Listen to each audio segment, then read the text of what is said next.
கர்த்தர் அவர்களை செவ்வையான வழியில் நடத்தினார்.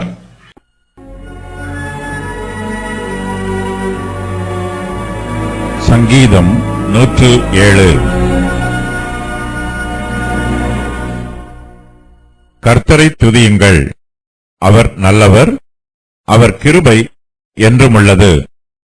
கர்த்தரால் சத்துருவின் கைக்கு நீங்களாக்கி மீட்கப்பட்டு கிழக்கிலும் மேற்கிலும் வடக்கிலும் தெற்கிலும் உள்ள பல தேசங்களிலுமிருந்து சேர்க்கப்பட்டவர்கள் அப்படி சொல்ல கடவர்கள். அவர்கள் தாபரிக்கும் ஊரை காணாமல் வனாந்தரத்திலே அவாந்தர வழியாய் பசியாகவும் தாகமாகவும் ஆத்துமா தொய்ந்ததாகவும் அலைந்து திரிந்தார்கள். தங்கள் ஆபத்திலே கர்த்தரை நோக்கி கூப்பிட்டார்கள். அவர்கள் இக்கட்டுக்களிலிருந்து அவர்களை விடுவித்தார். தாபரிக்கும் ஊருக்கு போய் சேர அவர்களை செவ்வையான வழியிலே நடத்தினார். தவனமுள்ள ஆத்துமாவை கர்த்தர் திருப்தியாக்கி பசியுள்ள ஆத்துமாவை நன்மையினால் நிரப்புகிறார் என்று அவருடைய கிருபையின் நிமித்தமும் மனுபுத்திரருக்கு அவர் செய்கிற அதிசயங்களின் நிமித்தமும் அவரை துதிப்பார்களாக. எல்லோரும் கர்த்தரை துதிக்க வேண்டும் என்று சங்கீதக்காரர் அழைக்கிறார். கர்த்தர் நல்லவர், அவருடைய கிருபை என்றும் உள்ளது என்று சொல்லி எல்லோரும் கர்த்தரை துதியுங்கள் என்று சங்கீதக்காரர் மனுஷருக்கு ஆலோசனை சொல்லுகிறார். கர்த்தரால் மீட்கப்பட்டவர்கள் அவருடைய பிள்ளைகளாக இருக்கிறார்கள்.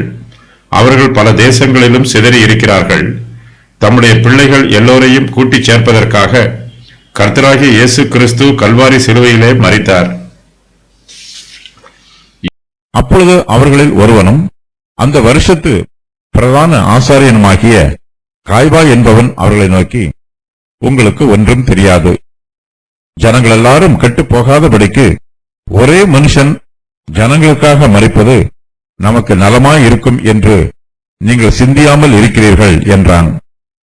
இதை அவன் சுயமாய் சொல்லாமல் அந்த வருஷத்து பிரதான ஆசாரியனானபடியினாலே இயேசு யூத ஜனங்களுக்காக மரிக்கப் போகிறார் என்றும், அந்த ஜனங்களுக்காக மாத்திரமல்ல சிதறியிருக்கிற தேவனுடைய பிள்ளைகளை ஒன்றாக சேர்க்கிறதற்காகவும் மரிக்கப் போகிறார் என்றும் தீர்க்க தரிசனமாய் சொன்னான்.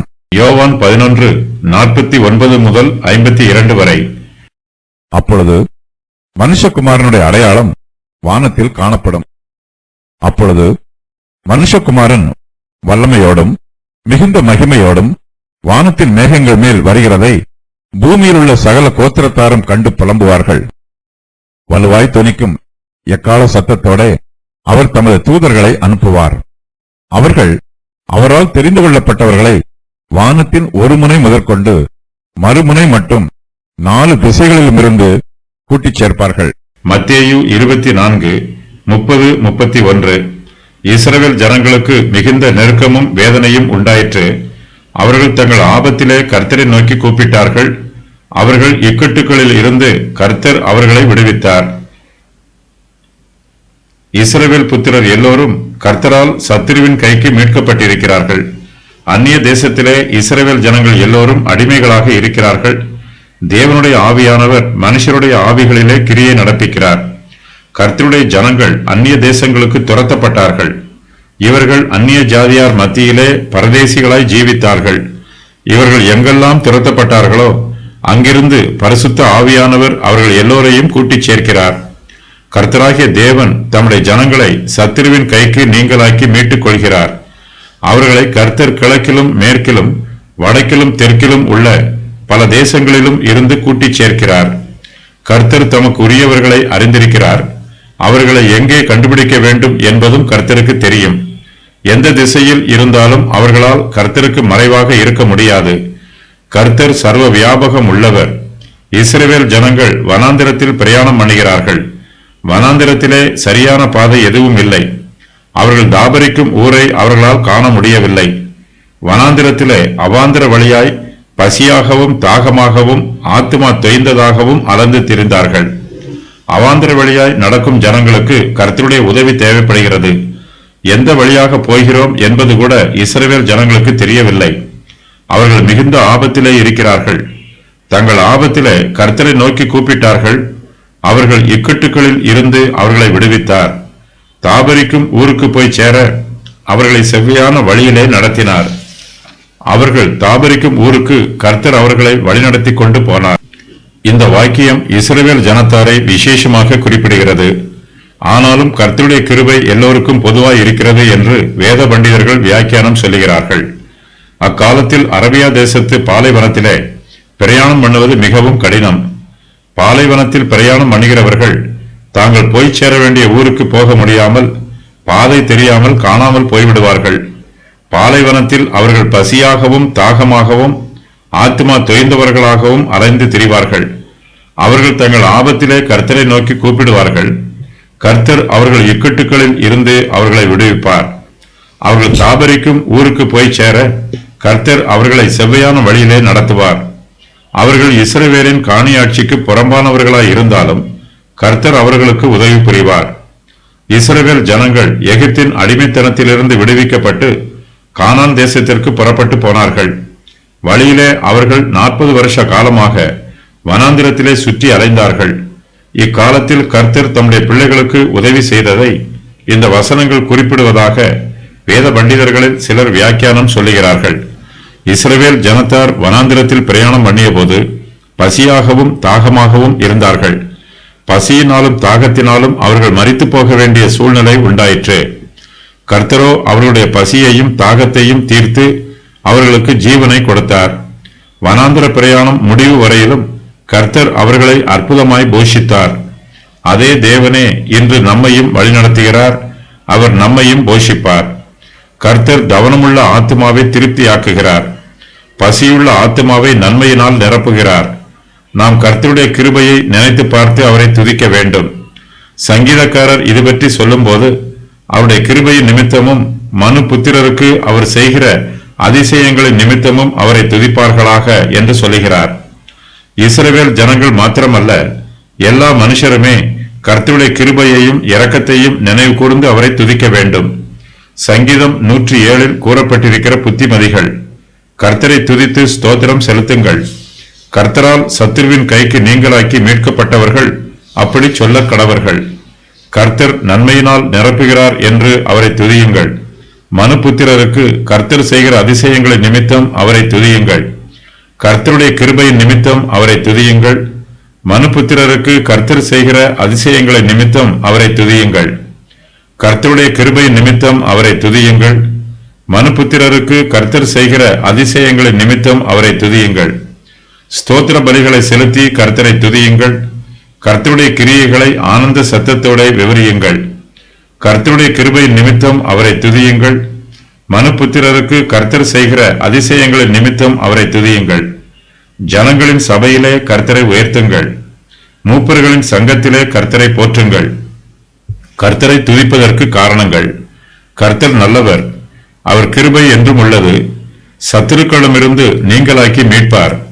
பல தேசங்களிலும் இருந்து ஜனங்களை சேர்ப்பார். இக்கட்டுகளில் இருந்து விடுவிக்கிறார். கர்த்தர் செவ்வையான வழியிலே நடத்துவார். அவருடைய கிருபையும் அவர் செய்கிற அதிசயங்களும். கவனமுள்ள ஆத்துமாவை கர்த்தர் திருப்தியாக்குவார். கர்த்தர் இக்கட்டுகளில் இருந்து நீங்களாக்கி ரட்சிப்பார். அந்தகாரத்திலும் மரண இருளிலும் இருந்தும் வெளிப்பட பண்ணுவார். கர்த்தர் கட்டுகளை அறுத்தெடுக்கிறார். கர்த்தர் தமது வசனத்தை அனுப்பி குணமாக்குகிறார். அழிவுக்கு தப்புவிக்கிறார். கொந்தளிப்பை அமர்த்துகிறார். செழிப்பான தேசத்தை உருவாக்குகிறார். சங்கீதம் 107 கூறப்பட்டிருக்கிற பிரிவினர்கள்: மீட்கப்பட்டோர், கலகக்காரர், மூடர், கப்பலோட்டி, ஐஸ்வர்யவான், எளியவன். மீட்கப்பட்டவருக்கு கூறப்பட்டிருக்கிற காரியங்கள்: கர்த்தரை துதியுங்கள், அவர் நல்லவர். கர்த்தரை துதியுங்கள், அவர் கிருபை என்றும் உள்ளது. கர்த்தரால் மீட்கப்படுவோம் என்று சொல்ல கடவோம். கர்த்தரால் சத்துருவின் கைக்கு நீங்களாக்கி மீட்கப்படுவோம் என்று சொல்லுங்கள். பல தேசங்களில் இருந்து சேர்க்கப்பட்டோம் என்று சொல்லுங்கள். வனாந்திரத்திலே அவாந்திர வழியாய் அலைந்து திரிந்தார்கள். அவர்கள் தாபரிக்கும் ஊரை காணாமல் அலைந்து திரிந்தார்கள். அவர்கள் பசியாகவும் தாகமாகவும் அலைந்தார்கள். அவர்கள் ஆத்துமா தொய்ந்ததாகவும் அலைந்து திரிந்தார்கள். ஆபத்து காலத்திலே கர்த்தரை நோக்கி கூப்பிட்டார்கள். அவர்களை இக்கட்டுகளில் இருந்து விடுவித்தார். கர்த்தர் அவர்களை செவ்வையான வழியிலே நடத்தினார். தாங்கள் தாபரிக்கும் ஊருக்கு போய் சேர்ந்தார்கள். 107வது சங்கீதத்தில் தேவனை பற்றியும் கலகக்காரரை பற்றியும் கூறப்பட்டிருக்கிற காரியங்கள். கர்த்தர் செய்த நன்மைகளின் நிமித்தம் அவரை துதிப்பார்கள். கர்த்தர் செய்கிற அதிசயங்களின் நிமித்தம் அவரை துதிப்பார்கள். தவனமுள்ள ஆத்துமாவை கர்த்தர் திருப்தியாக்குகிறார். பசியுள்ள ஆத்துமாவை நன்மையினால் நிரப்புகிறார். அந்தகாரத்திலும் மரண இருளிலும் வைக்கப்பட்டிருந்து ஒடுக்கத்திலும் கட்டுண்டு கிடந்தவர்கள் அனைவருக்கும் கர்த்தர் நல்லவர். தேவனுடைய வார்த்தைகளுக்கு விரோதமாய் கலகம் பண்ணியவர்கள் கட்டுண்டு போவார்கள். உன்னதமானவருடைய ஆலோசனையை அசட்டை பண்ணியவர்கள் கட்டுண்டு போவார்கள். கர்த்தர் அவருடைய இருதயத்தை வருத்தத்தால் தாழ்த்தினார். அவர்கள் சகாயர் இல்லாமல் விழுந்து போனார்கள். தங்கள் ஆபத்திலே கர்த்தரை நோக்கி கூப்பிட்டார்கள். அவர்கள் இக்கட்டுகளில் இருந்து அவர்களை நீங்களாக்கி ரட்சித்தார். அந்தகாரத்திலும் மரண இருளிலும் இருந்து அவர்களை வெளிப்பட பண்ணினார். அவர்கள் கட்டுகளை அறுத்தார். தேவனுடைய பராமரிக்கும் கிரியைகள். கர்த்தர் சத்துருவின் கைக்கு நீங்களாக்கி மீட்டார். மீட்கப்பட்டவர்களை பல தேசங்களில் இருந்து ஒன்று சேர்த்தார். அவர்களை இக்கட்டுகளில் இருந்து விடுவித்தார். செவ்வையான வழியிலே நடத்தினார். அவர்கள் தாபரிக்கும் ஊருக்கு போய் சேர்ந்தார்கள். அவர்கள் ஆத்துமாவை திருப்தியாக்கினார். அவர்களை நன்மையினால் நிரப்பினார். அவர்களுடைய இருதயத்தை வருத்தத்தால் தாழ்த்தினார். அவர்களை சகாயர் இல்லாமல் விழுந்து போக பண்ணினார். இக்கட்டுகளில் இருந்து அவர்களை நீங்களாக்கி ரட்சித்தார். அந்தகாரத்தில் இருந்து வெளிப்பட பண்ணினார். மரண இருளில் இருந்து அவர்களை வெளிப்பட பண்ணினார். அவர்கள் கட்டுகளை அறுத்தார். கர்த்தர் வெண்கல கதவுகளை உடைத்தார். இரும்பு தாழ்பால்களை முறித்தார். நிர்மூடர்களை இக்கட்டுகளுக்கு நீங்களாக்கி ரட்சிக்கிறார். கர்த்தர் தமது வசனத்தை அனுப்பி அவர்களை குணமாக்கினார். கர்த்தர் அவர்களை அழிவுக்கு தப்புவித்தார். கர்த்தர் தண்ணீர்களில் அற்புதங்களை செய்கிறார். கர்த்தர் கட்டளையிட பெருங்காற்று எழும்பியது. அவர் அலைகளை கொந்தளிக்க பண்ணினார். கப்பலோட்டிகளை அவர்களுடைய இக்கட்டுகளுக்கு நீங்களாக்கி விடுவிக்கிறார். கர்த்தர் கொந்தளிப்பை அமர்த்துகிறார். அலைகளை அடக்குகிறார். அவர்கள் நாடின துறைமுகத்தில் அவர்களை கொண்டு வந்து சேர்க்கிறார். கர்த்தர் ஆறுகளை அவாந்தர வெளி ஆக்குகிறார். நீரூற்றுகளை வறண்ட ஸ்தலமாக்குகிறார். செழிப்பான தேசத்தை ஒவ்வொரு நிலமாக மாற்றுகிறார். குடிகளுடைய பொல்லாப்பு நிமித்தம் கர்த்தர் இவ்வாறு செய்கிறார். அவாந்தர வெளியை தண்ணீர் தடாகமாக மாற்றினார். வறண்ட நிலத்தை நீரூற்றுகளாக மாற்றினார். பசித்தவர்களை குடியேற்றுகிறார். அவர்களுக்கு குடியிருக்கும் நகரத்தை கட்டினார். வயல்களை உண்டாக்கி விதைக்கிறார். திராட்சை தோட்டங்களை நாட்டுகிறார். வரத்துள்ள பலனை தர வைக்கிறார். அவர்களை மிகுதியாக பெருகும்படி ஆசீர்வதிக்கிறார். அவர்களுடைய மிருக ஜீவன்களை பெருக்குகிறார். அவர்களுடைய பாவங்களின் நிமித்தம் அவர்களை இடுக்கத்தினாலும் ஆபத்தினாலும் துயரத்தினாலும் குறைவுபட்டு தாழ்வடைய செய்கிறார். பிரபுக்களின் மேல் இகழ்ச்சி வர பண்ணுகிறார். அவர்களை வழியில்லாத அவாந்தர வெளியிலே திரியச் செய்கிறார். எளியவனை சிறுமையில் இருந்து எடுத்து உயர்ந்த அடைக்கலத்திலே வைக்கிறார். அவன் வம்சங்களை மந்தையை போல் ஆக்குகிறார். கர்த்தர் இவைகள் அனைத்தையும் செய்து பாவம் செய்யாதபடிக்கு போதிக்கிறார். தேவன் சர்வ சிருஷ்டிகளையும் சிருஷ்டித்து அவற்றை பராமரித்து வருகிறார். சர்வத்தையும் தமது நாம மகிமைக்காகவே அவர் சிருஷ்டித்தார். சங்கீதம் 107 தேவனுடைய பராமரிப்பின் கிரியைகள் விளக்கப்பட்டிருக்கிறது. தேவன் எல்லா சிருஷ்டிகளையும் தமது தெய்வீக பராமரிப்பினால் ஆளுகை செய்கிறார் என்பதற்கு இவையெல்லாம் சான்றுகளாகும்.